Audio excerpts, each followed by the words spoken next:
So I am Mrs. A. Jeevalata, Assistant Professor, Department of Zoology. It's really a great pleasure and privilege to take Echinodermata, which is the last phylum coming under invertebrates, and these are marine animals, bilaterally symmetrical, and the larva will be bilaterally symmetrical, animals will be pentaradially symmetrical, and they are mostly marine. And the special system they have is water vascular system, which is used for respiration and locomotion as well as for attachment. And these echinodermates, they come under after mollusca, and it is triploblastic animals, and they have a peculiar endoskeleton which is made up of calcareous spines, and mainly they are called as spiny skinned animals since they have spines on their body surfaces, hence they are called as echinodermata. And these echinodermata, they are mostly marine and they are pentaradially symmetrical animals, but the larval form will be bilaterally symmetrical. And here when you take the peculiar system here is water vascular system and endoskeleton, and they are coelomate animals, and as well as they can move with the help of this tube feet, which is the locomotory organ present here. And we can see many echinoderms, and all these echinoderms are mostly marine, and you can classify these echinodermates into mainly 5 classes. So these are all some of the animals related to these echinoderms, which we can see as starfish as well as sea urchin, brittle star.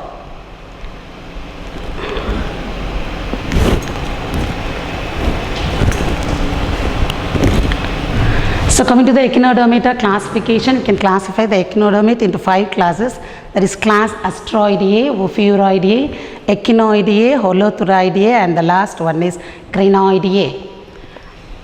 And coming to the first class, that is Astroideae, the name itself, it will relieve that they are star-like structure and the body is star-like, and usually these animals coming under these Astroideae have 5 arms, and each arm looks like the star, and we can see the presence of umbilical grooves, and they have both surface, that is upper surface we call as aboral surface and the lower surface we call as oral surface, where mouth will be present. And coming to the development is indirect development.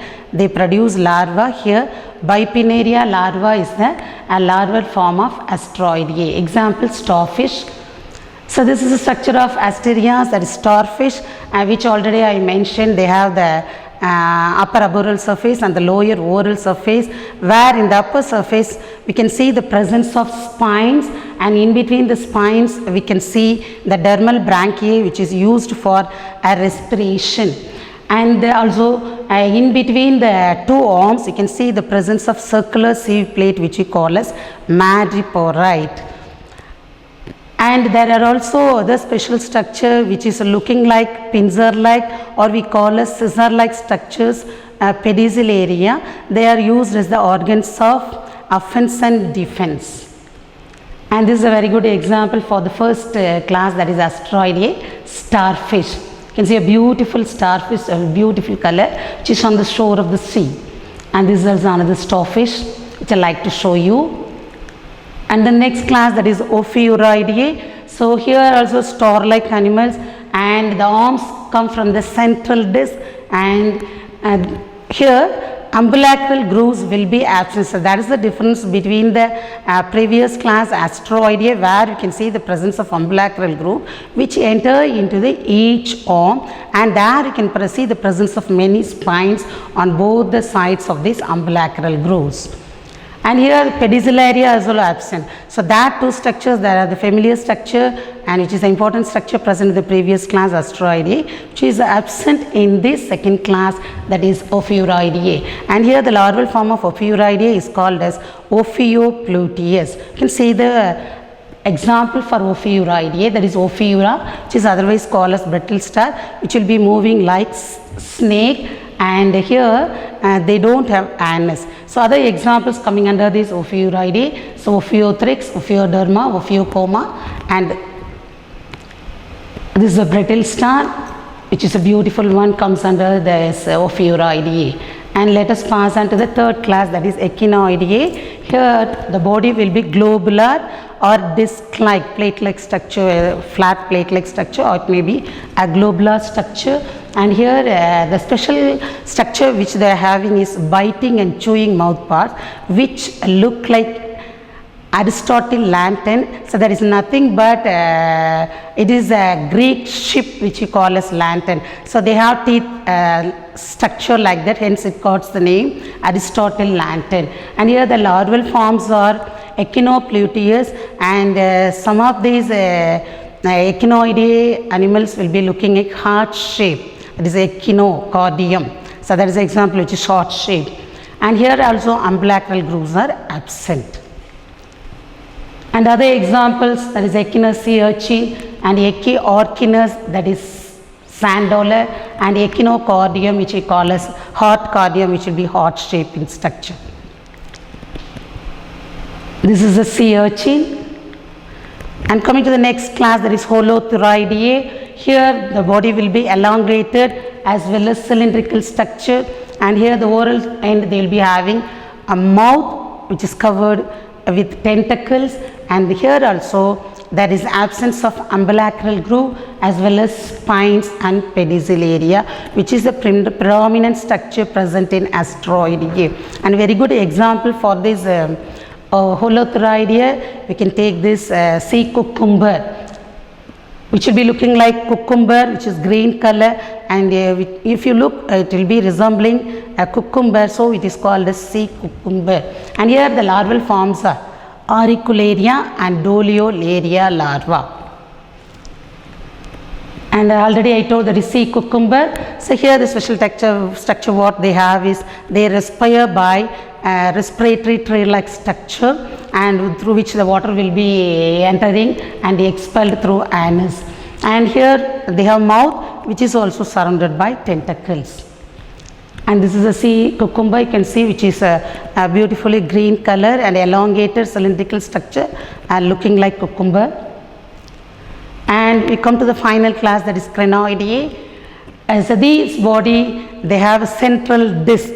So just centrally in the body they have a disc-like structure which is used to attach to the substratum, and anus, the arms are branched.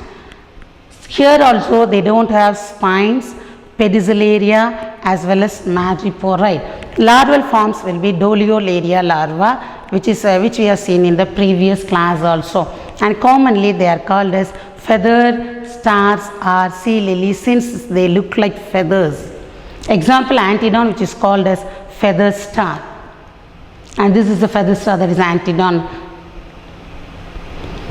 And then now so far we have seen the classification of echinodermates, so which we have classified into 5 types.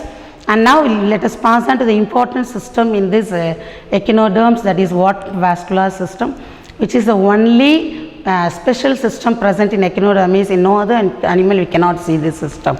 So this water vascular system is fully filled with fluid as well as some corpuscles. And here the special structures, or what are the parts present in this water vascular system, we will see in the next slide. So this is a picture showing the water vascular system, and this is all the picture showing the water vascular system. So coming to the parts of the water vascular system, what are all the parts they have? So whatever system it may be, like digestive system, this also digestive system will be starting from mouth and ending in anus. Like that here the system have some important parts through which the fluid will be circulating. And coming to this parts, we can see many parts, that is madreporoid, stone canal, and then radial canal, a lateral canal, a ring canal. In ring canal you can see the Tideman's bodies and Polian vesicles, and lateral canal they will be ending with tube feed, which is the important structure which helps in locomotion and food capture. So let us see one by one the parts present in the water vascular system, and this is structure showing the water vascular system. So first you can see the madreporoid here. So this madreporite is nothing but in between the two arms you can see a circular plate-like structure which is having many grooves, and these grooves, under the grooves we can see pores and which look like a sieve plate, and this madreporite, these pores which will be leading into pore canal, and these pore canal they will be joining into the one canal which is called as collecting canal, and this collecting canal will be opening into a sac-like structure which we call as ampulla, and finally the water entering through this will be collected up to this ampulla, and this ampulla will be just opening into the next structure of this water vascular system, as that is stone canal. So this is the madreporite.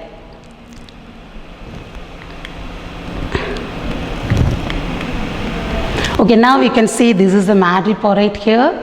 So this is structure of madreporite, that is a surface view. You can see many grooves, and these grooves, under these grooves you can see the pores, and this each pore canal, and finally they will be joining into the collecting canal and opening into the ampulla like structure. Okay, and this is the madreporite which is look like a sieve plate which you use for sieving the floor, which has dust and other particles combined with this floor. And the next part of this madreporite which is opening into this stone canal, this is the section you are seeing. Here you can see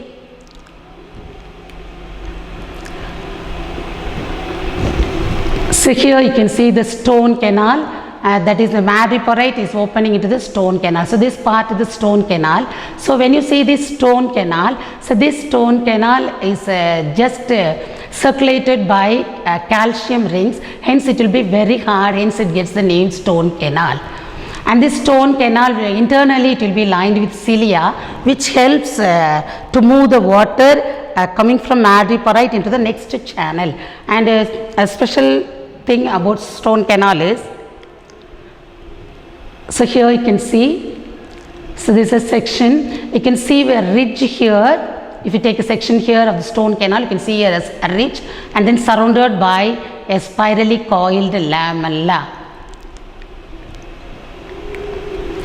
And coming to the next structure of this madreporite, so we have seen madreporite which is a sieve plate which is having pores through which water will be entering, and then it is reaching the next part, that is stone canal. And here from the stone canal, one end will be attached to this small madreporite and another end will be attached to this circular pentagonal vessel which we call as ring canal. So now water is collected from here and just entering and moving into this ring canal which is just looking like a well. So here and now this ring canal is a pentagonal shape. So what are the other structures we can see here in this ring canal?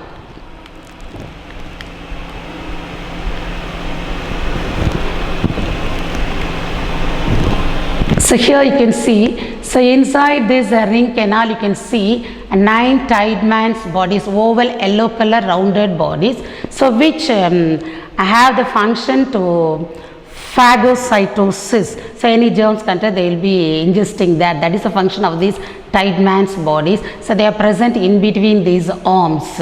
And here you can see, this is seen internally, and outside you can see the Polian vesicles.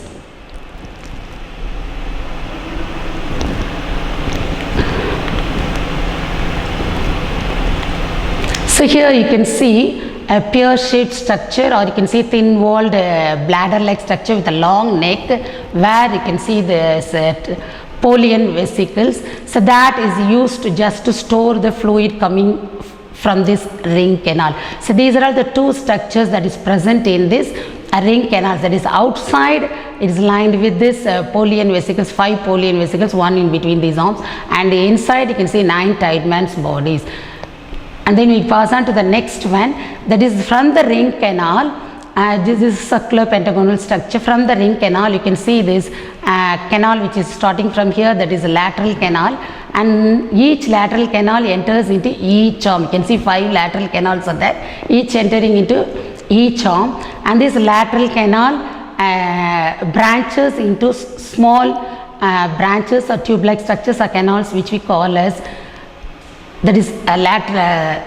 So this is the canal, ring canal, and this is the radial canals, and from here you can see small canals which we call as lateral canals. So water from this ring canal entering into this radial canal and then lateral canal, and here in the lateral canal you can see the additional structure which we call as tube feet, which is the important organ used for locomotion as well as for food capturing. So when you come to this structure of this tube feet, it has three parts, that is a round flask like structure, a cylinder like structure which we call as ampulla, and then this is podium, and last you can see the presence of sucker for attachment. So this tube feet, it just the water will be entering here, and here this hydraulic pressure mechanism will be taking place, and by this entry of water inside and pumping it outside, it will be just contracting and relaxation for the movement of this.